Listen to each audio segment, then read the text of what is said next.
For your viewing pleasure, this broadcast of the Municipal Council meeting of Alpena is made possible by the funding provided by the City of Alpena. Thank you for your generosity.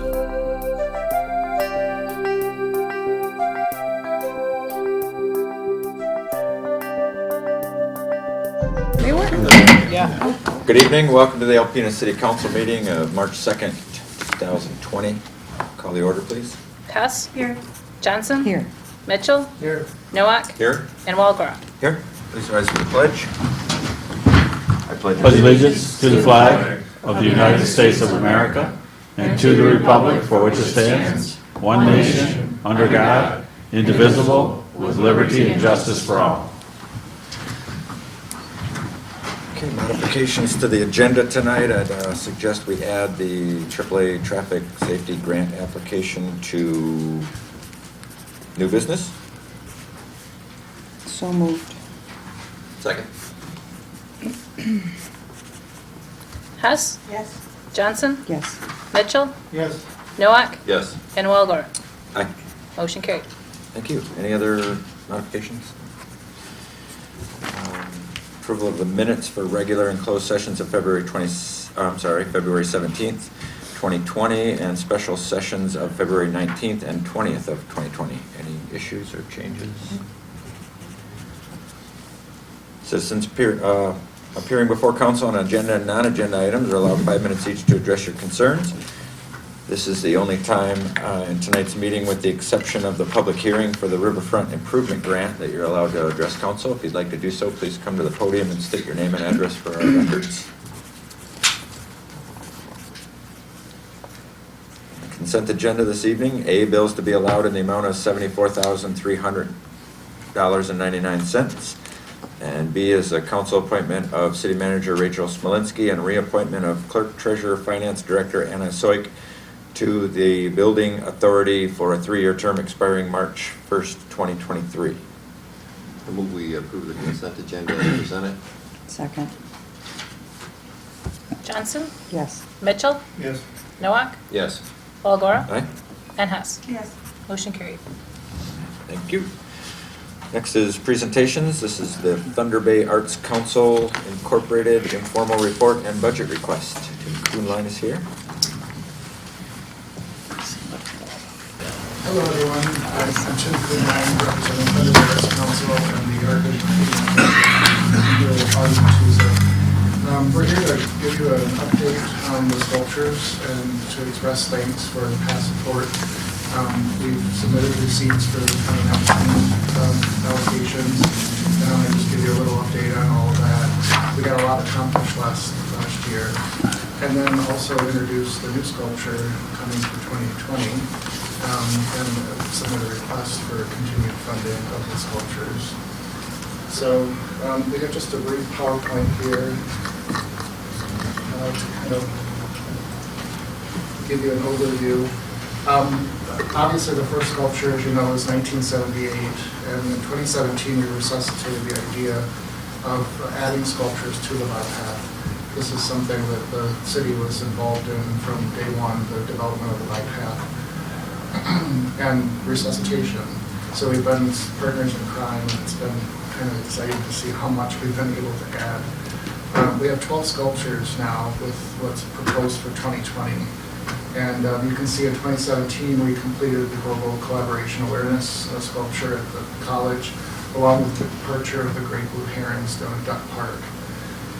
And those kind of set the tone then for 2018, where we added 6 smaller pieces in a larger collection, spanning the sanctuary space and the bypass around the wildlife sanctuary. And then last year we added 3 installations.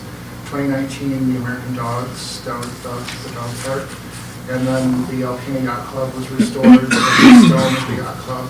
A small project, but nonetheless important. And while it's not complete, it was part of the 2019 budgeting. The Alpena letter sculpture that is in motion, and we hope to see that installation in May as soon as the weather permits and we actually get the letters finished.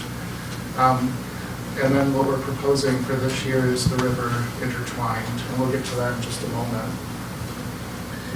to give you some images. I think we're all familiar with the dogs by now. Unfortunately, it's very faint, but I love that image on the bottom right-hand corner with the underwater, what do you call it, glass bottom boat going through a bridge with the dogs there. It's a really symbolic representation of so many things that are right about Alpena. Short of going into details that we've already covered together, this is just a recap.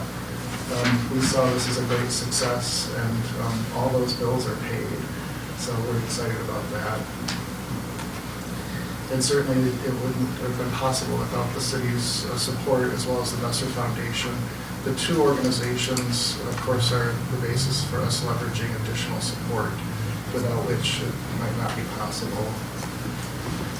And then this is just an image of the restored stone at the yacht club. It's simple, but at least it's not an empty stone. And we've gotten lots of good feedback on that. That was quite a process, even as small as it was. This is capturing the catboat fleet that was here in Alpena back in the 50s and 60s. This is courtesy of John T. Crow and A.V. Crow collection of catboats. So this was done in the fall. So we're continuing with the Art Vision plan, and there is a plan here working our way to the sesquicentennial of our country, the 250th anniversary. The bypass started as a result of the 200th anniversary, and so here we are some 40 years later. Sculptured fountain was the beginning, and you see the recap of the sculptures. Those 12 new sculptures have accrued to about $150,000 of added value. Just $52,000 in 2019 alone, and it's the $5,000 increments that you and the Besser Foundation have allowed us to leverage. In 1978, that sculpture at the museum cost about $50,000. Today, its estimated value is over $150,000. It would be very difficult to replace that. And you can imagine, while it's a much more elaborate sculpture because it's a fountain, mechanics and all of that involved, you can imagine what some of these other sculptures may be worth in due time as well. So what we'd like to do is just talk briefly about the status of the Alpena sculpture. This is a series of letters, large-scale letters. They were inspired by Brendan Keacher's photography, which you're seeing represented here. Those are styrofoam letters placed around iconic locations in Alpena. And what we conceived of is using the font of an historic Alpena postcard to actually recreate those for a permanent exhibit at Michipitas Park. And we're talking with city staff about the area near the backdrop or the backstop of the baseball diamond, near the water, the water processing plant. And as soon as the weather lets us, we'll get out there and prospect the location, and we're getting the soil tested so that those can be properly installed. Besser Company has been a major contributor of this. They're doing all of the actual construction of this, and they're still in the process of doing so. These are their drawings. That's been paid for in full, so we feel good about that as well. Again, the city's helped with that. All of the receipts for 2019 have been submitted. We have one outstanding bill that we'll take care of and present that receipt here shortly. But we're very pleased to see that as we move along with these, we're able to cover the costs. So that brings us to 2020. We have an opportunity to present to you the agreed upon sketch for the next sculpture. It will be by a well-known local artist, Jake Idema, who was the artist for the high wheel bicycle at Washington Park. And Augie, do you want to do a review? Tim wanted me to make everybody guess what this represented, but I told him I wouldn't do that to you. So This is the next sculpture. It's planned for the west end of Washington Park. The high wheel bike is, if you remember, at the east end of that park. And so this will be more towards, closer to the cemetery. It's a representation of the Thunder Bay River. So it's very appropriate that the backdrop for the sculpture will be the actual river behind it. And the exact location, we'll have to get with city staff and figure that out.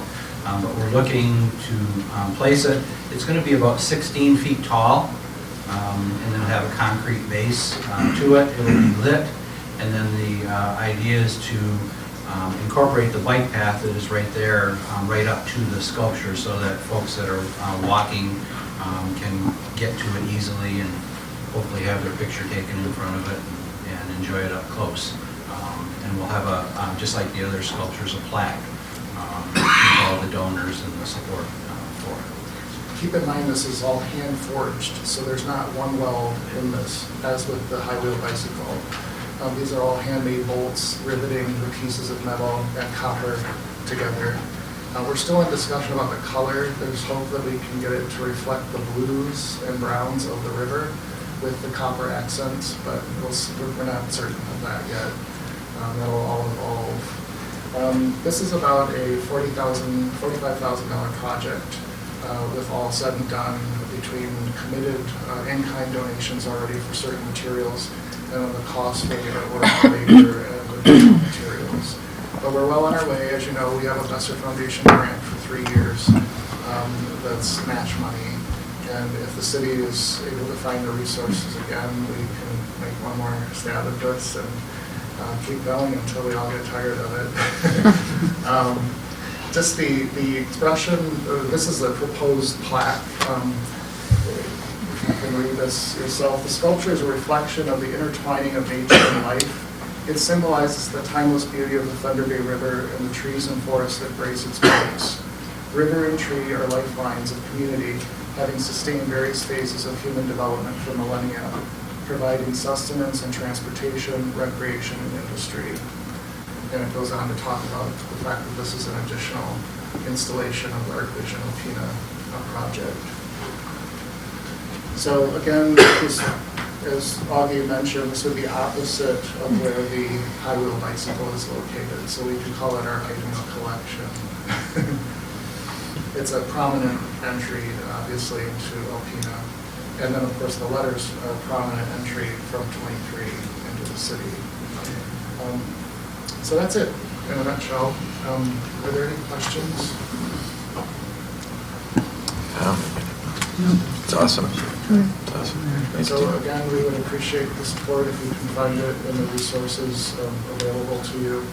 I think we know by now that you can trust us to do as much as we can with this. And we very much appreciate what you've done in the past, so thank you. Thank you. All right, we appreciate you guys. It's awesome. Thank you. My pleasure.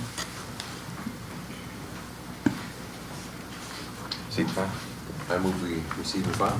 Second. Mitchell? Yes. Nowak? Yes. Walagora? Aye. Hess? Yes. And Johnson? Yes. Motion carried. All right, next up is a public hearing, the Thunder Bay Riverfront Improvement Grant. I'll open the public hearing and we'll have a report from Planning and Development Director Adam Paul. Adam? Well, we discussed the application for the Thunder Bay Riverfront Improvement Grant previously. In fact, you guys approved the application on September of last year. But the state wanted to make sure that site control was proper and the application wasn't considered complete until recently. So part of this process is holding a public hearing and passing a resolution in support of the process. So that's why we're back talking about this again. Once we hold this public hearing, at that point, I would ask you to approve resolution 2020-02. And then, as far as the numbers of the concerned, the project has not changed at this point. The city is only contribution will be in-kind services, and the Friends of Thunder Bay are utilizing their community partnerships to raise the additional funds. Excellent. Thank you, Adam. Open up the public comment. Anyone with comments specifically regarding the grant process? No? Any written comments received by the clerk? No. I'll close the public hearing. Any discussion from council? I read over the resolution. Seems nothing in there that wasn't in there before that I saw. Nothing's really changed. So Thank you, Adam, for all the work that you've done on this and getting this to go through. I really do appreciate that. I know how much work it was. It's still going, it's quite the ride, but we'll get there. Thanks. Are you sure? I move we adopt resolution 2020-02. second. Noack, Yes. Walagora, Aye. Hess. Johnson, Yes. and Mitchell. Yes. Motion carried. Thank you, Adam. Probably staying there for unfinished business. All right, next up is unfinished business, the selection process for medical marijuana facilities. Are you opening where we're at? Certainly can. Give us a- I apologize, I did get you guys an email out today. I should have got that out last week, but I was out of the office for the end of last week. So I did give a couple of examples of different processes that other communities have used, including a scoring system used by Iron Mountain, as well as Grand Rapids is kind of a hybrid system. They have a system based on mainly whether local ownership is involved and ultimately the amount of hiring employees utilized. And then Iron Mountain was a little more across the board between history of the operators and economic development, economic impact, that kind of thing. So there were just a couple very different systems, and then again there is the system that utilized by Traverse City and Mount Pleasant, which was more of a simple lottery. I would say that there are articles that kind of explain these systems that I attached. I would note that both articles note that there is lawsuits that were put in place because of these systems, so just bear that in mind. And then I will turn the conversation over to you. And I did not have the opportunity to read these, and we have some others as well. I wanted to ask you and Bill what value you found, if you found any, in the comments that Gerald Griffin had made. And we haven't gotten to the point where we're even discussing recreational, and really, from my perspective, it doesn't really matter what our current positions are on that, because we don't know in the future who's going to be in our seats. We won't always be here. So I found some validity in his comments about not having to start over and have issues with current medical marijuana facilities in the event that anywhere from 5 to 10, 20, who knows how many years from now, recreational moves forward, and we don't have to come back and have the issues with our selection process. Did you find that? Certainly, and what he noted, especially about requiring essentially a merit-based system for recreational, is true. That's because most of the legislation was written by, I'm speculating here, but it seemed to be written in favor of the larger marijuana corporations. However that breaks down. So ultimately, it is true that eventually we will have to come up with some scoring criteria if we are going to allow for recreational facilities. So he seemed to, and excuse me, but he seemed to allude to, if, let's just say, for instance, if we go with just a straight lottery system on these two current medical marijuana facilities, and then later we adopt or opt into recreational, then these two would not fit the criteria for selection of recreational. So They would need to go through the same process as everybody else. So they wouldn't have, unless you wrote the advantage in as part of the actual scoring system that you've been operating successfully in the city of Alpena for medical, they would have to go through it just like everybody else. So it wouldn't specifically grant them the ability to have recreational. So if you authorize hypothetically a 2 more recreational dispensaries down the road, you may end up with 2 solely medical and 2 solely recreational. So certainly I can see the value if you want to limit it to 2 hypothetically, and you want to make sure you can do both of utilizing that merit-based system. Okay. Problem is the laws are completely independent of each other. I know.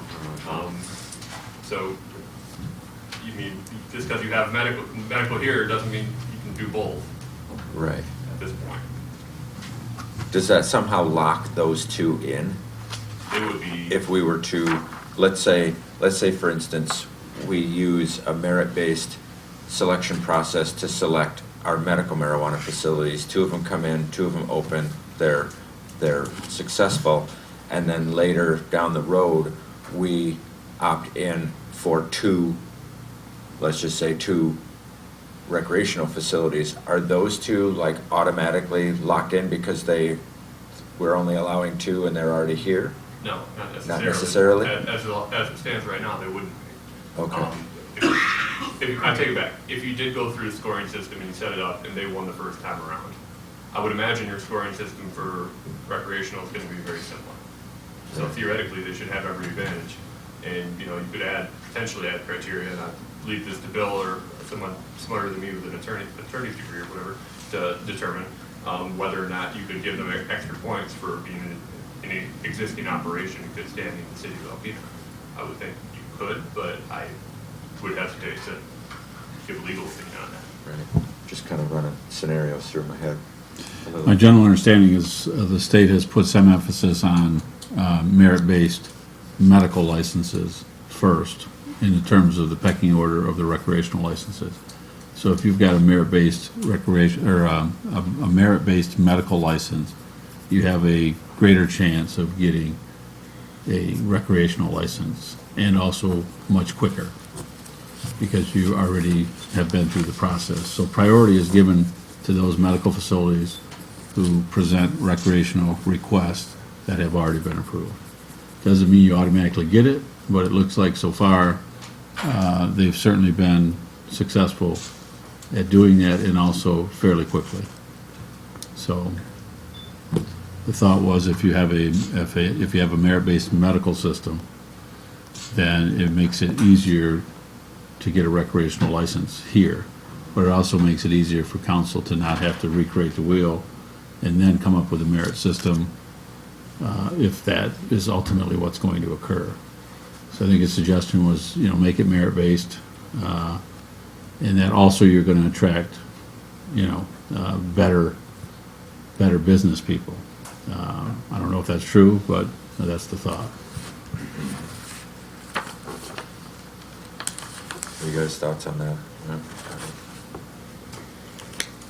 I'm kind of one for not having to redo this whole thing again later, whether it's me or somebody else. I'm just kind of looking down the road a little bit and kind of assuming that would be prudent on our part. But I honestly don't know all of the ins and outs and details of a merit-based system. They're widely fluctuate. They're wide open and fluctuate. So I was afraid of. What might still occur that could create an issue is, whether it's merit-based or not, at least on merit-based, there's some thought that, they've met a certain minimum criteria that the city wants to let them have a license to open the facility. But we're still left with, on a merit-based system, if you have 5 people that have the same score, and you only have 2 licenses, at some point, you're still gonna have to, make a choice between which 2 of the 5 are more worthy, even though on the merit-based system, none of those 5 may be more worthy than any of the others. Right. So you're still kind of left with, at some point, you're gonna have to approve, regardless whether it's merit or not. The thought is, on a merit-based system, you're more likely to have, 2 or 5, however many you do, you're more likely to have 2 of those applications that are gonna rise to the top, based on the scoring system. But the scoring system is very widely amongst communities, so there is no one set criteria for the merit-based system. It's kind of what do you want in there, what's most important on the local level to us, in terms of what garners merit. And if you see the Iron Mountain one, there were some local applicants that seem to get, not score as high, and, are threatening lawsuits in this article. And then the two that got the licenses were larger companies that certainly made a larger commitment investment-wise, and also, committed more jobs to their facilities. Now this, the one has, I think it says 60 to 90 jobs. That seems like a lot to me. I mean, I know Iron Mountain's not a small community, but that just seems like, for a facility to have that many jobs associated with it seems like a lot, but. Was that inclusive of all facilities growing and processing and testing and delivery? Yeah, that's what's not real clear with this, but it's clear that they, that this particular Macomb-based Rise promised $5 million investment and 60 to 90 jobs in whatever they're proposing. That just seems like a lot for that size community, but, even the local ones made a pretty good commitment in terms of investment. So, the lowest one was a $411,000 investment in 10 jobs. So, I don't know how much medical marijuana is going to get sold, but if they're talking about 10 full-time jobs, that seems like a lot to me. But maybe it's not. Maybe it's just that.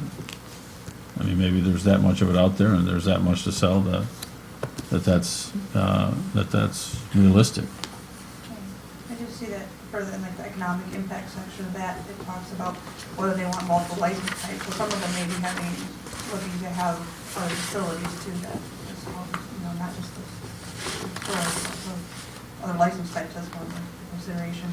Good question. If we did go with a merit base and someone commits to 10 jobs, is there any way to enforce that, or is there any legal way if they don't follow through to do anything about it? I would not be able to tell you that with certainty off the top of my head. I don't know. I don't know if anybody could tell you that with certainty right now. Primarily because it's still new and, People would say it when they want to make a commitment, but Yeah. they have to score the Yeah. highest, but then whether they do it or not is kind of. yeah. I don't know how you hold them to it if they go out of business. If they go out of business, they go out of Well, if business. that's the case, then you get the next one, Yeah. but if they're in business and they're not living up to their commitment, I wonder if there's any. Is that a factor for the annual renewal of the license? I have seen other communities that basically say if you don't abide, and I think Grand Rapids is one of them, by this commitment, you sign this and you're going to do it, and you don't, we can say you can get your license. So it's maybe perhaps some recourse for them. I would know there is one small difference between Grand Rapids. Grand Rapids is not limiting provisioning centers. They say once you get going, once the provisioning center gets going, I think you can have another provisioning center within 2,000 square feet, and they've heavily restricted the area that they can operate. So that's kind of a self-limiting system they have. So I just wanted to make that clear that they don't have a hard limit on there. It's just however many can fit.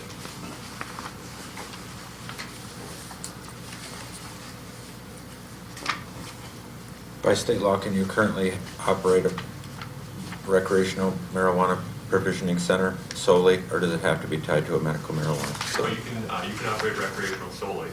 The only difference is you have to have had a medical license in order to apply for a recreational license. Okay. So most of them aren't operating solely to my knowledge, but they certainly can. You are a wealth of knowledge, sir. But somehow it's just not making it any easier. I don't know how that works. I don't know how that works. Yeah. Yeah, I'm certainly not prepared, No. but I know what I don't want, I guess. I don't know. I don't think we want just a Draw out of the hat. a simple lottery system that's just simple. You But had we your, have a combination of two types of things. One just breaks it down to a smaller number, and then you can go through a selection process like that. But this initially either qualifies or disqualifies to a specific number. I mean, if you say, hey, you have 10 or 15 and apply, you get down to 5. You use this to get down to 5, and then you go to some sort of a system draw that then comes down to 3. right, whether it's lottery or what. Yeah, Well, exactly. One of the That was recommendations I explained. have is that you do not know what numbers have been given to the individuals, and you do not know what numbers are in the bowl. Okay? Right, yeah. And so, at that point, you have no control over who's got what number. Yeah, right? that's So you understood. pull this out like this, I'm getting, who's got number 2? Well, they don't look their envelopes, and this one has number 2. I'm just looking at this, is that as a kind of a system, instead of just a ball out of the ball coming like this. What additional information do you think you need from staff Well, to? amusingly, I was gonna ask Adam what additional information he needed from us. See how I did that? Yeah, I see you flipped it, yeah. What do you need, I guess, seriously, what do you need from us? What do, If you're looking at the Iron Mountain criteria, just because that's the one we have in front of us. What I need from you guys, if you want to do what Councilman Mitchell talked about, you can like take categories out and you can make it so at the end of the day, we'll probably have a lot of different applicants that are going to be tied, and then we have to go to the drawing. I mean, I think Grand Rapids, they have much simpler criteria. Again, they're not limited, but I think they had 20 some odd applicants that all scored at the top tier. So they were the ones that got drawn first. So it's not unusual if we wanted to do something along those lines. Now, obviously, we still have to make a merit-based system, so not everybody is going to be, we have to make it tough enough, and not everybody is going to get the maximum score. So that's one option. I mean, really, we're going to rely heavily on Bill to tell, going through these criteria and telling us, what is legally tricky and what is solid. From you guys, I would like to know what would you want to see? Do you want to see local ownership? Do you want to see emphasis on investment dollars and jobs? Do you want to see past experience? Those are the types of things that would be very helpful.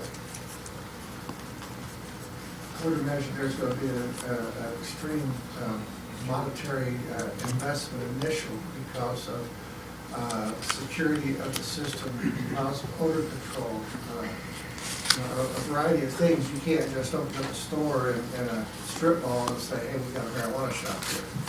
You have to strongly control this like this, But again, odor control is a big factor, so. Would that be something that would be required maybe to go through law enforcement to determine whether the security apparatus they plan on having in place would be sufficient? What are the standards for that? And part of the application would be a submission of a security plan, and that goes to both us and the state. They have to meet certain criteria that the state has put out.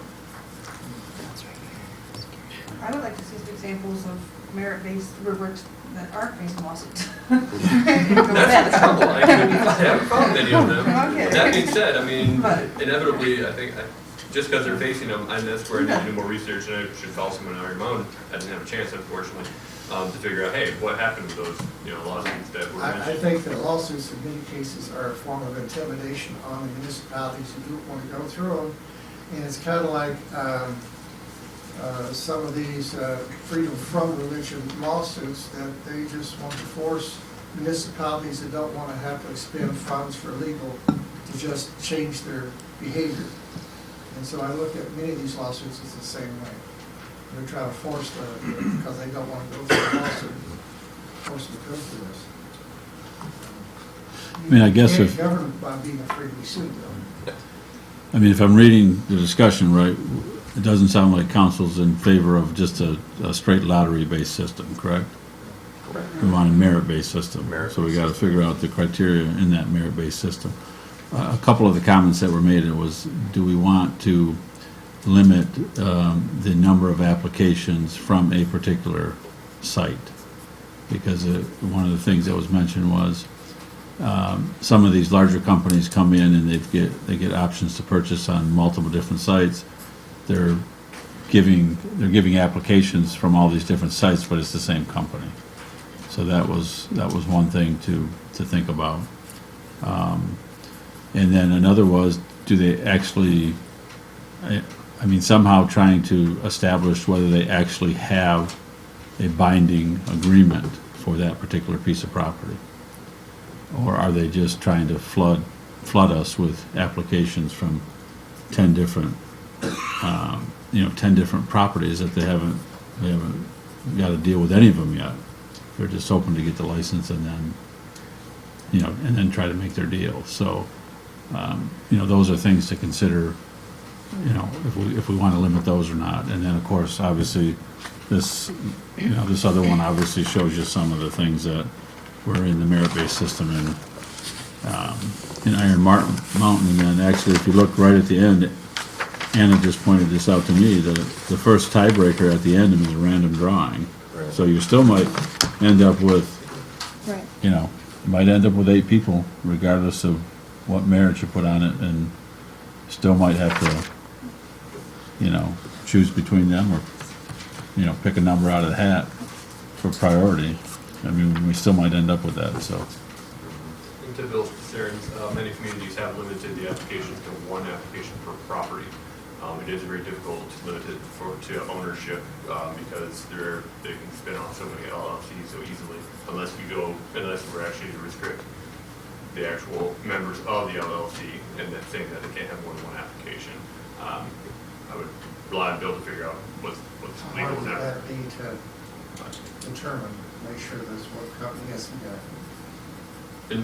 Yeah, it's not the easiest thing to do. And most of the applications require that you disclose the ownership of your LLC for that, because we have to do background checks and everybody, so. Yeah. Now, another comment that was made the last time we were here was at the end of the meeting, and it wasn't while we were in the workshop, but it was, as part of our application process, can we say to the applicant, you're waiving any right to sue us if you don't get picked? And that some communities have done that. I'm not sure that we can do that, but. I think most communities have tried. I don't know if it's reliable regarding. Did they get sued for trying? What's that? I don't know, but I was reading another ordinance, I think it was in the Detroit area, and they did have that clause in the ordinance saying you party up, you will waive your right to suing us by applying for this, submitting this application. So it's there, we can throw it in. I don't know how effective it's going to be. I think we should probably put it in, but.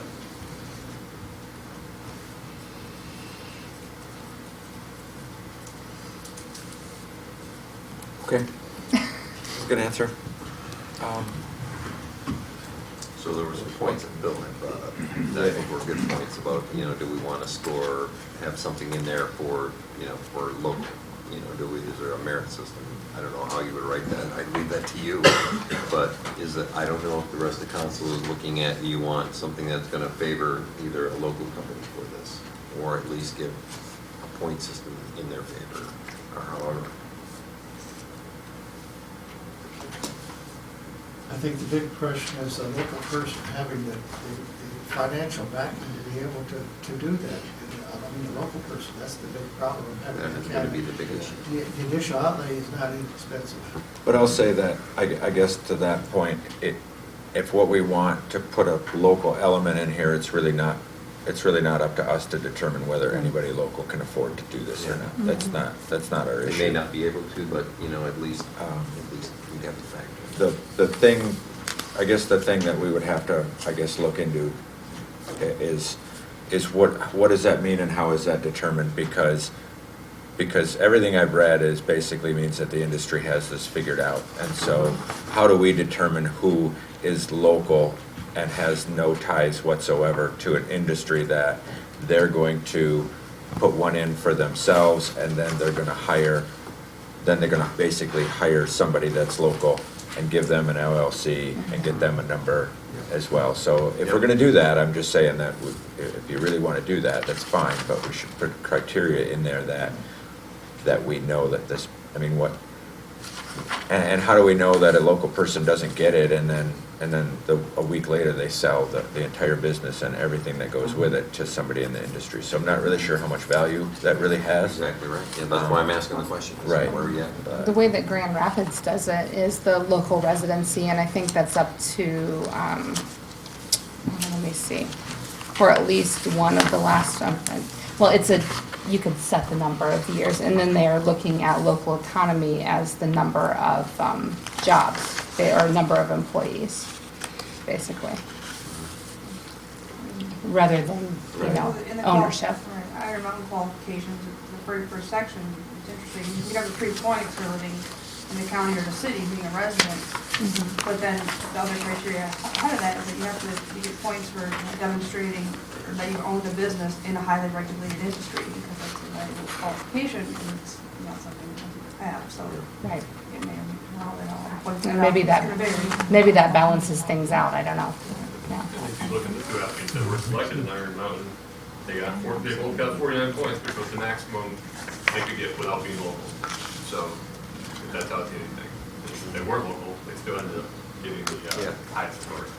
Yeah, this had like resides within the county or within the city. Well, why don't we take a look at this? Why don't we take a look at what was just given to us and any others that you might find? Somebody at some point suggested that Kalkaska had a good system or preferred system when they did that. But I looked online and they didn't post it online, so maybe it's something that you might have to know. When I talk to the industry people, they're more than happy to do anything as well. Sure. So let's throw those out there, let's read those up. Just for you and Bill, and I don't want to tie you to anything, but I want to kind of get an idea of, so our next meeting is on the 16th, and if we get this last detail wrapped up on the 16th, and we give you pretty much a firm direction on where to go, what's the timetable we're looking at for the first reading of an ordinance? Your call, but I don't see any reason. I mean, just kind of a somewhat. Yeah, I think we got 3 weeks between the 16th and the next meeting. So we should be able to have it for the first meeting in April if we get fairly clear direction about what you want to see. Okay. Just one other comment. I think there was the Iron Mountain attorney that kind of said that you shouldn't be worried about lawsuits or people threatening lawsuits. Unfortunately, being in the business that I'm in, you can always find an attorney that will take a case and sue somebody. So I don't think council should be concerned that if you do one particular thing, somebody's going to threaten to sue, because people threaten to sue all the time. I think you just, you obviously you pick what you think is best for our community.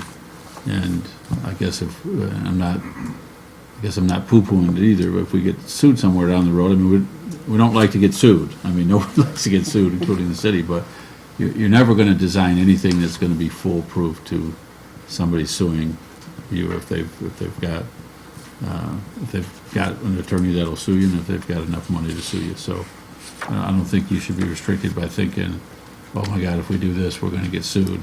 I don't think you can think that way in terms of making your decision about what you think is best for our community. I think the Attorney General's office had a program where when municipalities come up with their ordinances or whatever we're going to do for it, is reviewed by them to determine whether it can or cannot go through.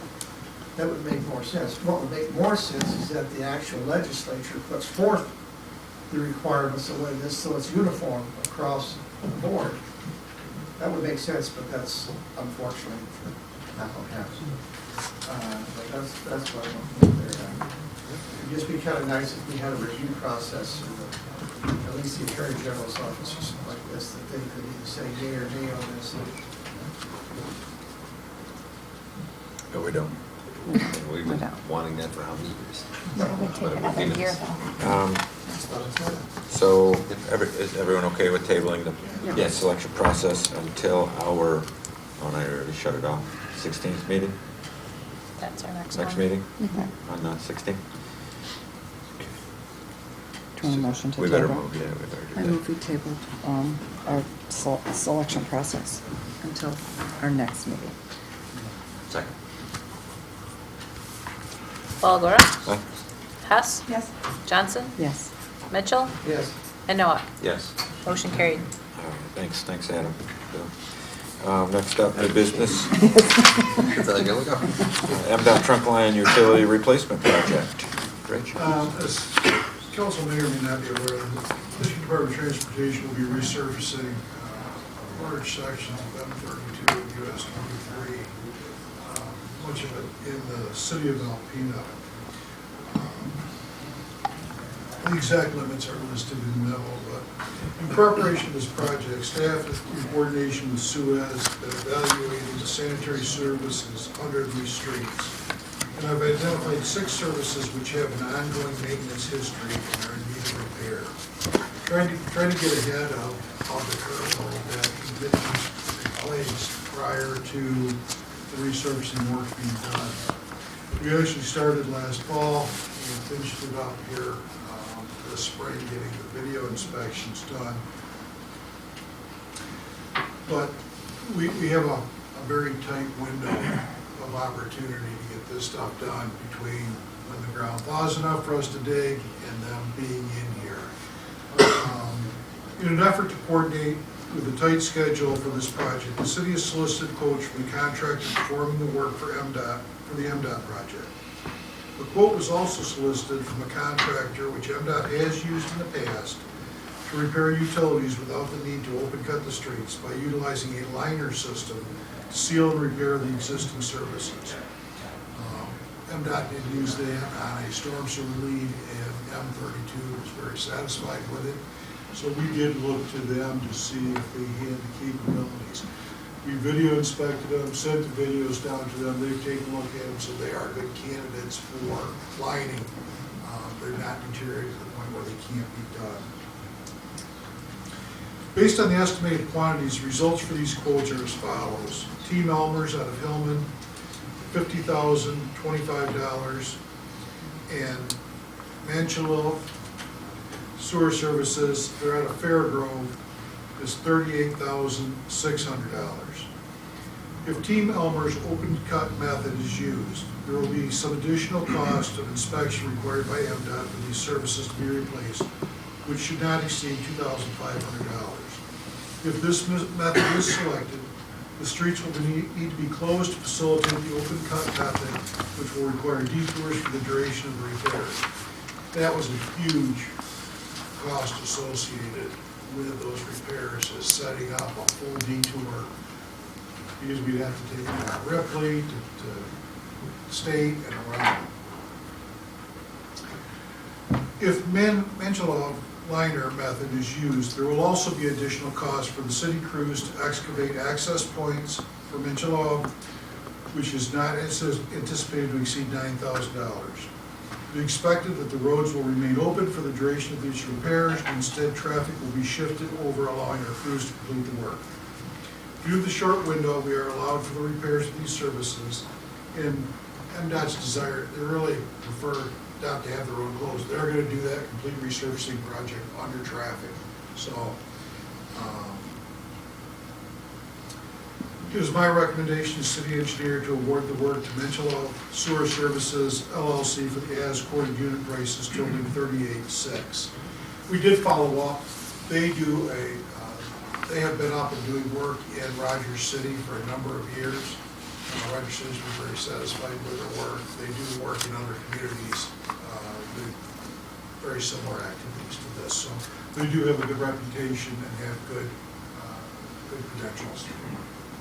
Have we used the similar process? No, we've tried to use it before, it just hasn't been cost effective. And most of the time, by the time we get a sewer call, it's an emergency. So we don't have time to bring somebody, if we know that we've got a bad one, we'll get it video inspected, but to bring them in for one service day just isn't effective.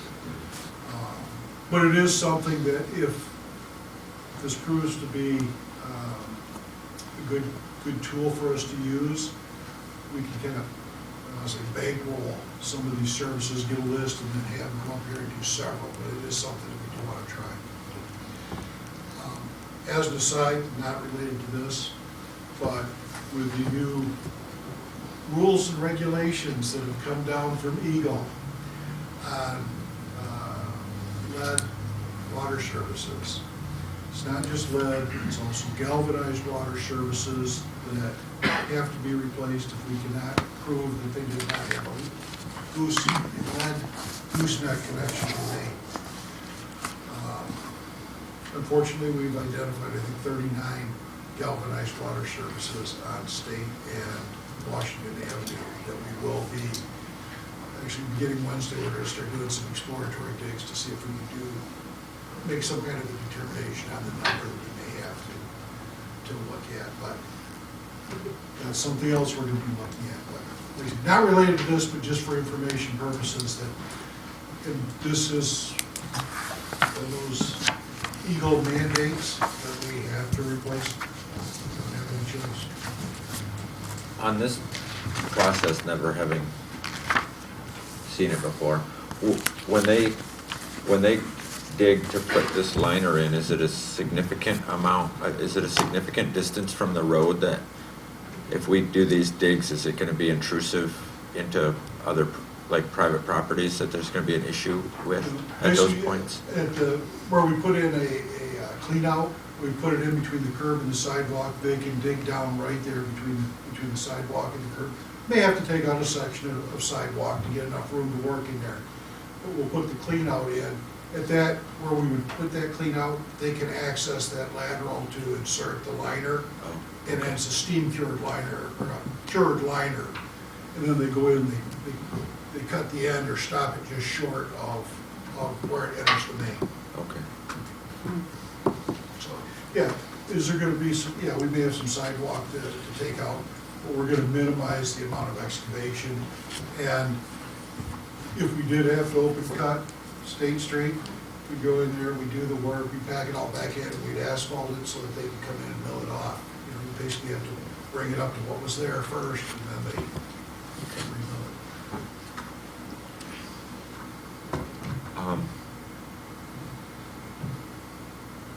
Yeah, I didn't have really any, the only other question I had was, you may have answered it, but so we came across the liner process through MDOT, and Mencheloff is what they use.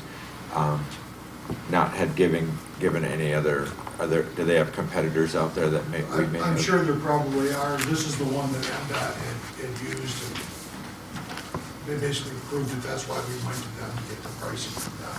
Okay. Because we would be, you're asking for approval of their proposal specifically, and I don't know, Bill, do we have to bid that out to their competitors before we select them, or because they've worked for MDOT before?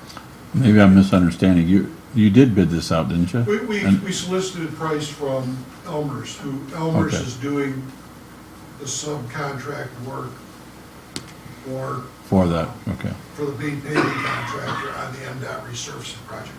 That's why we went to them, get a price from them. You know, you're gonna be there, you're gonna have the equipment. They gave us a price. It should be cheaper because the equipment's there. You know, so we took that and we said, okay, what are our other options? We talked to MDOT, this was a company they used, we made direct contact with them to get a quote from them to do it. Yeah, the only concern I would have is if you decided to bid it out, I don't know that we'll get it bids back enough to meet the timeline at this point. It's we're actually gonna be at a pre-construction meeting tomorrow, late morning. Yeah. for this. So under those circumstances, Yeah, so they'd be fine. And then, just so council's cleared, so the Monchlov is 38.6 plus the $9,000 though, right? Right. Okay. We won't be paying them, we'll be using City Crews, City Crews That's what I or thought. another local contractor to do that work. So their bid is for them specifically, it's the Line. 38.6, and then somebody else, whether it's DPW or whoever, will be the other 9.